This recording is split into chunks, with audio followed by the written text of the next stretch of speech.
কাছে একটা ওপিনিয়ন চাইছি, তোমরা একটু প্লিজ কমেন্ট বক্সে জানিও তো।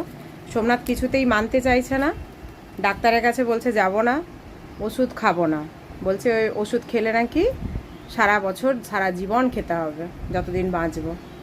তো তোমাদের কাছে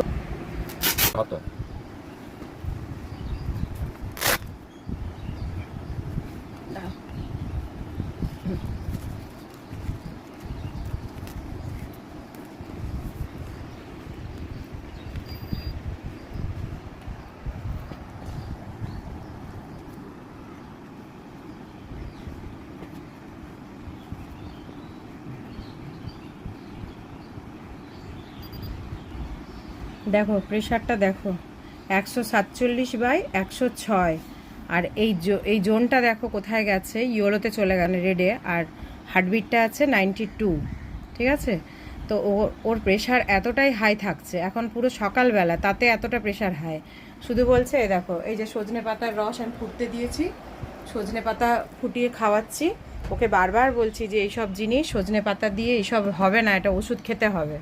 কিন্তু ও কিছুতেই মানছে না, বলছে আমি ওষুধ খাবো না। এখন ওষুধ যদি আরম্ভ করি তাহলে ভাবতে পারছো কতটা, বলছে ওষুধ মানে খেলে নাকি সারা জীবন খেতে হবে। তো প্রেশারের ওষুধটা তুমি বলো, প্রেশারের ওষুধ আজ ঘরে ঘরে, এটা থেকে বিপদ হতে পারে কি না?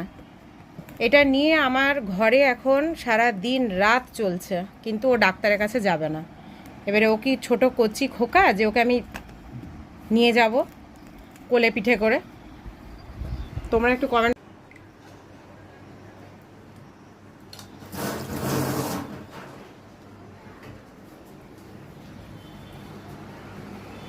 কেন খেতে ভালো লাগে এটা? খাও। ইস, আমি হলে না, বিশ্বাস করো, আমি ডাক্তার দেখাতে যেতাম এবং ওষুধ খেতাম। আমি এগুলো খেতেই পারবো না একদম। ভালো লাগে খেতে। এটা খেয়ে যদি তোমার প্রেশার কমে যেত না, তাহলে আজ মনে হয় 5 দিন ধরে দিচ্ছি আমি, কমে যেত অনেকটা। 3 দিন কোথায়, 5 দিন। তুমি সব ভুলে যাও, আজকাল দেখছি সব ভুলেও যাচ্ছ। আচ্ছা তুমি ডাক্তারের কাছে চলো। ইস, কিরকম ঢক ঢক করে খেয়ে নিল। ভালো লাগছে? আরো আরো এক বাটি দিলে খেয়ে নিতে। তুমি ডাক্তারের কাছে শোনো, কথাটা শোনো, তুমি ডাক্তারের কাছে চলো, দাও। তুমি ডাক্তারের কাছে চলো, ডাক্তার যদি বলে যে ওষুধ খেতে হবে না, হাসছো যে, ডাক্তার যদি বলে ওষুধ খেতে হবে না, তাহলে আমি মেনে নেবো যে না ঠিক আছে ওষুধ খেতে হবে না।